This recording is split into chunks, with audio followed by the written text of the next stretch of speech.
where the sun they blaze. Walk up through the savannah for the ancient ways. See the colorful market, smell the spices in the air. Everywhere you look, beauty. Guys, as you can see, this beautiful sunset going here. And I have my brother here, Reginald, you're from Ghana. I am. So how did you end up in Christiansburg? Or do you live nearby? Or I'm curious about your story. Yeah, I live in Christiansburg. Okay. I moved here some years ago with my wife. Yeah, you know. Did you move to go to school or to work, or what brought you here? To work and go to school. To work and go to school. That was the blessings. So came in and started working, then jumped to school alongside. Okay. It's been almost 5 years now. 5 years? Yeah. And how would you describe your experience here so far since you've been in Christiansburg for 5 years? Christiansburg has been like, I always say, coming into America is like a good starting point for you. Right. It's a white community, but it's pretty calm. Like no one really bothers you in whatever you're doing. You move about your activities, and there are 11 people over here. Yes. Like I would say the racism is on the deep side. Yeah. So it's been so good. Good. So do you see yourself as since you're working and going to school here, do you see yourself as settling here permanently, or do you have goals to go back home when you feel like you've accomplished what you can here? Now I'm done with the school, so like I'm diving deeper into to upgrade into the higher work environment. Okay. Yeah, but the goal is not forgetting where you come from. Yes. That's like we all know how we started. Yes. And what we went through. Even though we have families here and everything, you can't neglect. You can't neglect where you come from. You can't neglect home. Yeah. So I still have. If you forget where you come from, then you don't have a future. Yeah. It always pains me because I've been here. I've never been home yet. But my wife has been home, I think, twice. Yeah.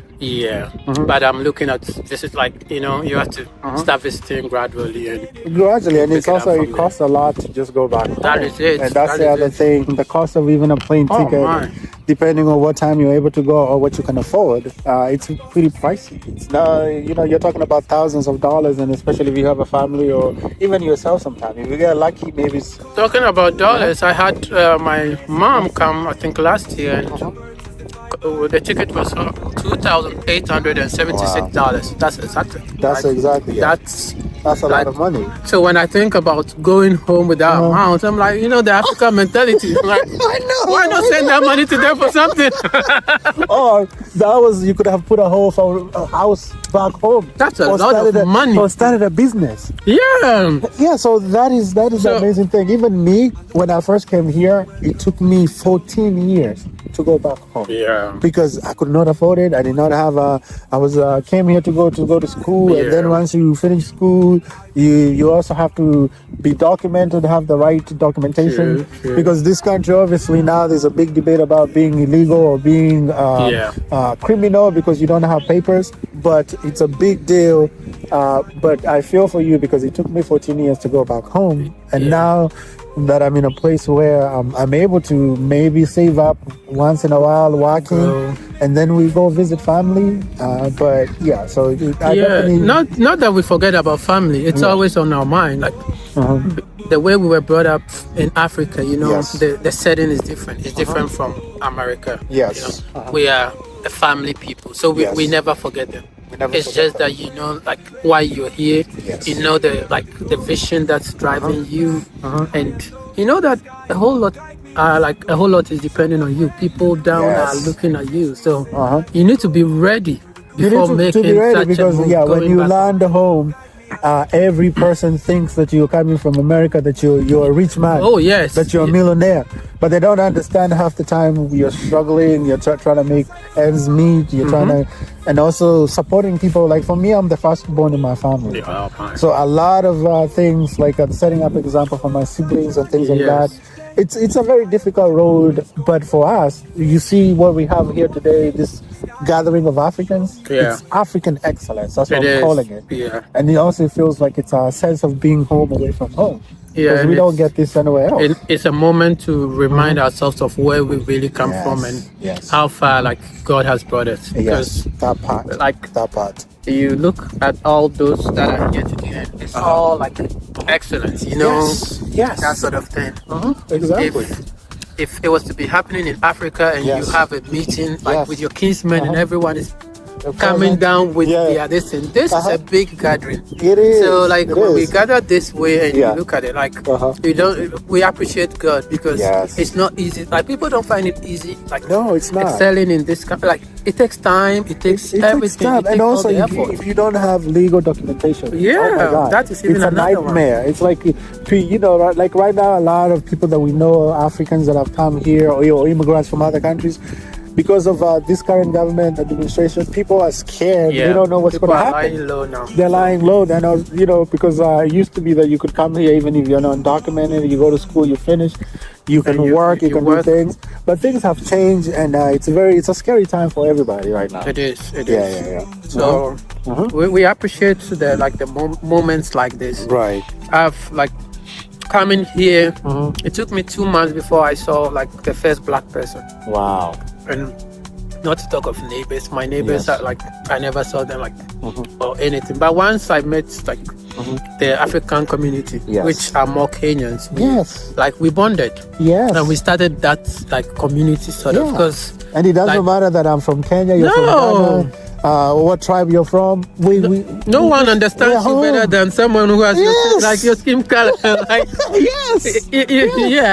So I can walk to my friends, the Kenyans' house, and I feel so welcome. It's just home. It feels like home. Like we're just back home in Kenya or in Ghana. Yeah. Oh my God. Yeah. So some of these things keep us going because you know how they said this place is. It can be very lonely. And it's all about you. Americans, the American culture is more about me, you, what you're doing for yourself. It's not about your brother, your sister. It's all about you see it just the way the culture is built. Yeah, and it's a fast-paced environment.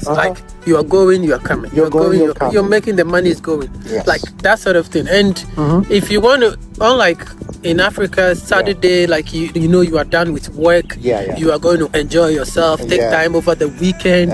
But this place doesn't give you that feel. It doesn't give you even for me, I used to work 2-3 jobs. When I was going to school back in the day, 10-12 years ago, I did not have a social life. I used to go to classes. I was taking 20 credits a semester. Wow. That Monday through Thursday I'm working. Then on the weekend I would get to work. I used to do home health care, taking care of old sick people or people that are disabled. I used to leave my classes on a Friday, get to work clock in at 4 p.m. I work until midnight. I go sleep home 6 hours. Then I'll go back in the morning. I'm working from 8. I'm doing double shift from 8 in the morning until midnight. Then again, I come back Sunday. So 3 days, I used to work 40 hours a week. And I'm taking classes, 20 credits a semester. And so I did not have a social life. That's how I survived. I always say that the African man is not lazy. When you look back at Africa now and it looks like there is poverty and everything, but you come here and you have the same Africans making it, striving. People are your experience right now. We are not lazy at all. We're not. I think what we lack back home is good governance, the good systems. I was talking earlier in this video. It's about opportunity. One of the greatest quotes that I love is by Lauryn Hill, the artist that used to be with the Fugees. Once a time she said, the one thing that differentiates a kid from Africa, in a village in Africa, and a kid from Manhattan in New York City is about access to opportunities, access to resources. So you look at all the brilliant, smart kids that we have back home in Kenya, in Ghana, but what differentiates them is the access to going to the best schools, access to even having school fees to go to school. That's very true. So You're talking about school fees. My. Yeah. I believe everyone over here would have, once you go in Africa, I've had sneak in, you've not paid your school fees. You're writing exams, they are coming, you sneak out, you sneak that's the story. That's the story that we went through. And you come here and it's there's nothing like school fees. It's the system here. I think for me, I think the system here became so easy, especially school. Because I remember we were used to get beaten when we used to do exam. If you don't pass or you don't get the right score or marks, you're beaten by the teachers. Maybe maybe even your family is not happy with you. Be like, so that drive, I think, is what, when we come here as immigrants, we even work harder because we know that if someone else like us is given that opportunity, they're not going to waste that opportunity. True. Very true. So like, you have this opportunity, you're going to kill yourself to ensure that you succeed. And you're going to defy all odds. So that's what I believe in. And, every one of us has dreams. But today, here to see all these beautiful, amazing people, this is Black African excellence. Excellence. Yeah. I agree with you on that. Yeah. And we believe that more of these will be happening.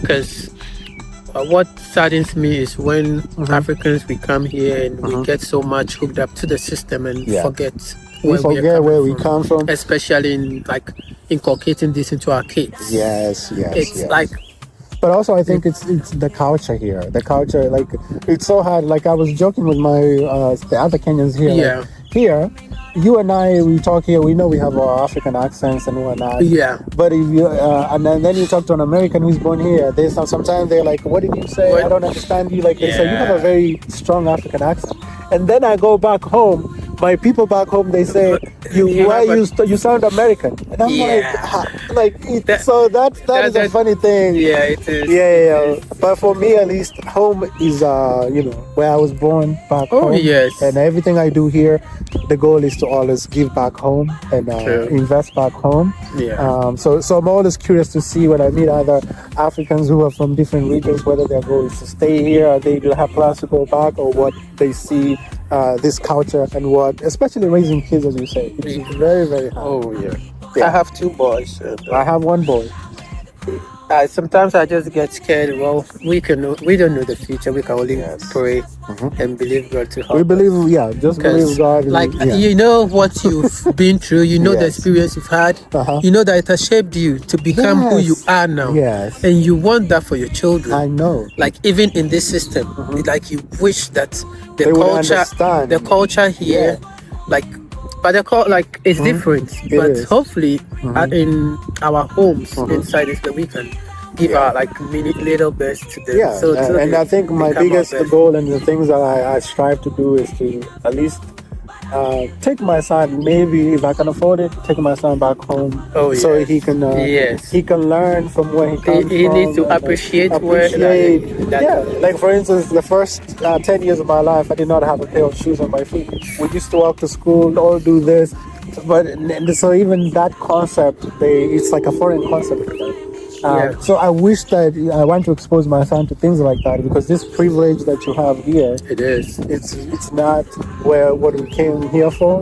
But those are our dreams. Also, we have to let them figure out their own ways. Yeah, that's true. Yeah. That's true. Yeah, so let's keep what we're doing. Let's keep motivating each other, and hopefully we'll build each other up. Exactly. So thank you so much, Reggie. This is beautiful. Yeah. I appreciate your couple minutes here. So my home is just down there. Oh, your home is just down there? Okay. Yeah, the first home on this enclave. Okay. Yeah, and this is a new development that has just been built up here recently. It's recently cropped up in 2 years ago. Oh, 2 years ago. Actually, my home was the 3rd one. Okay. This finally came around. Okay. Yeah, now they're gonna do. I was telling the viewers earlier that when Jake moved here, I think his house and another one was the only one there. The other ones were still being constructed, but now the development has grown. It's such a huge community, and even here, I think next time we come, all this is going to be already developed. So, and that's one thing about this place. They have structures. Everything is structured down and all that. But like I said, I think access to opportunities, access to resources. It is. And I was even saying I want to import some of these house styles and see if I can even put them in a village back home.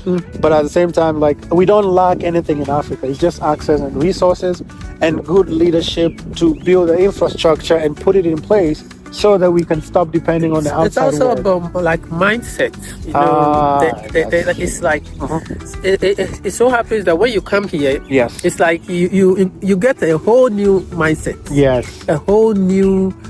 But in Africa, Yes. the mindset is different. Yes. People like even when you are doing this, people get opportunities to do it, and like Right. they feel that, oh, it's not mine. They don't want to put in their best. Yes. Then like someone who is watching over it wants to like liquidate a bit more. Yes. Because they yes. feel that, oh, you are up there, I am down here. Yes. And it's all about mindset. Yes. If we see ourselves over here like this, we wouldn't have been moving higher. Yes. It's just striving to move forward. But Yes. it's the mindset too. That is So important too, hopefully- yeah. The mindset, but whatever you put your mind to, and also what you want for yourself and where you want to see yourself. Yeah. Yeah, like you said, because they say you can take a horse to a river, but you can't force it to drink. True. The same vision I have, like I have American friends that sometimes when I was working 2-3 jobs, they're asking me like, why are you killing yourself? But at the same time, it's like if I had that same mindset, it's like I want better for myself. If I want to be able to afford to travel back home, it meant that I had to work extra shifts or take extra 2-3 jobs just so I can afford a plane ticket to go back home. Yeah. So all those things is like that privilege is what we don't have. And also since we have come and established ourselves here, we also have to, we don't take anything for granted. We don't. Yeah, That's we don't take one anything for granted. Yeah. You know, nothing is given for you. Even in this land where we have privilege, we have opportunities. The opportunities are not going to come to you. You have to seek those opportunities out. Sure. So they say, you know, God can give you more than you can handle. Yeah. But at the same time, God is going to put something in front of you, but He's going to also challenge you. So it's you, instead of complaining, it's like, I pray for this. It's like, okay, Go grab it. Go grab it. No one is going to give you Make for the free. move. There's nothing free in this world. Yeah. Nothing is free, then it's not for you. Yeah. At least that's what I believe. True. yeah. Anyway, Ah, it's been good. That is talking to definitely you. amazing, Reggie. Thank you. Yeah, thank you. Um, I just came back from work and I was like, let me pass by here before. I went home and I was like, Jacob is expecting me. Let me Yes, just come yes. by and look at, like, say hi because Say this hi. is what is going on. Yes. And come back and go back home. Like, that is how it is. That's you how might it be is. tired, And but today you is know, a Saturday. It is. It's a Saturday. Oh so- yes, I've been to two Wow. different places to work. See? Yeah. See, I mean, I didn't even know that. But as you can see, our stories are not that different. Yeah, That's how it is. But thank you, Reggie. This Yeah. is beautiful. Hopefully we'll see you some other time. Yeah, we definitely need to. I need to get your number so we can definitely connect. All right. This is beautiful. Anyway, guys, amazing African connections. Kenyan, Ghanaian connections here in small town USA. This is Christiansburg. It's just amazing. You spark up a conversation with any person of African descent, or you have a common similarity or stories to share. So, so it's amazing stuff. I hope this is inspiring stuff for all of you. Thank you for checking this out.